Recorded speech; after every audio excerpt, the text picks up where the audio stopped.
This is not a review. This is praise for one of the best movies I've ever seen. And it transcends time. It doesn't matter whether we're living in the year 3000, this will still be a great movie.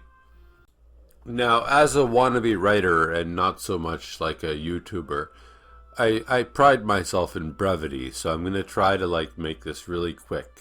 I'm going to try to sum up the whole movie in all its greatness in as few words as possible. So we follow the life of George Bailey. We watch him as a child. We watch him throughout his entire life. And he's a good-looking guy. He's charismatic. He's got everything going for him. The women adore him. And, however, he keeps making the good decision. He keeps saying I want to tour the world. But then, his father gets sick, so he doesn't tour the world. He's about to, get rich doing this or that. But then, somebody needs him, so he doesn't do this or that, and he helps somebody. So he spends his whole life helping other people and giving up on his dreams. Okay, and then so you meet him later on in life, and, he's helped everybody so much that he's basically broke. And he considers jumping off a bridge. He's gonna omit himself. And the greedy, evil villain of the movie, who's a bank owner, he says, George, you're worth more dead than alive. Because his insurance policy is the only thing that's going to, help anybody. You're actually worth more dead than alive. By the way, this movie is witty and sharp all the time. Not every old movie is stupid, except for the stupid ones. So he's about to jump off a bridge and off himself until an angel comes in human form named Clarence, and he's like, you say you're an angel? You're effing nuts. You should be in the mental hospital. Blah blah blah. I don't believe it. And he's like, and then George Bailey says, you know what? I wish I was never born. That's how I feel. I wish I was never born. And then the angel Clarence goes, okay, you got your wish. You were never born. And then he has to go through the whole city being a nobody who was never born. And he gets to see the way the world would have ended up if he had not been born. And every girl is a prostitute.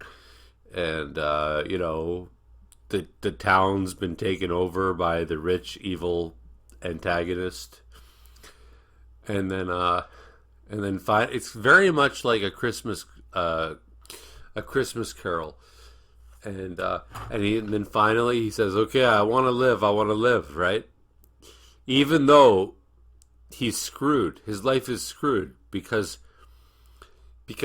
he's in debt, right? And he spent his whole life just being nice to everybody, and he never saved money for himself. He never thought about himself, so his whole life is screwed. So he goes home. And his wife and his family, all those little children that he has, they're all so happy to see him, and they say, we love you so much. And everybody, I'm going to cry. Everybody in town comes, and they're all like, we're going to help you out. We're all going to give you money. We're going to bail you out of this thing. It wasn't his fault either. And so everybody shows up at his house and just here's $100, here's $200, blah, blah, blah. And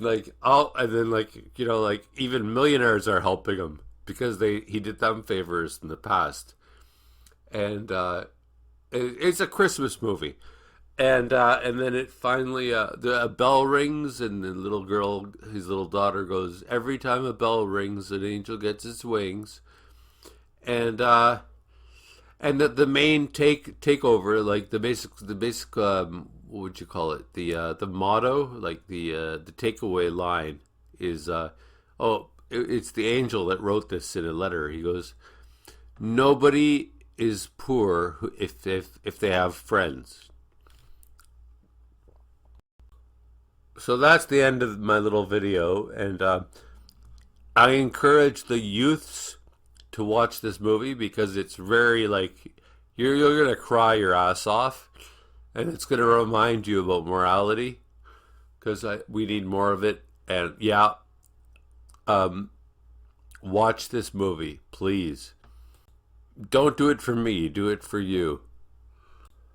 And then tell me what you think. Am I right about this being like the most wonderful movie ever?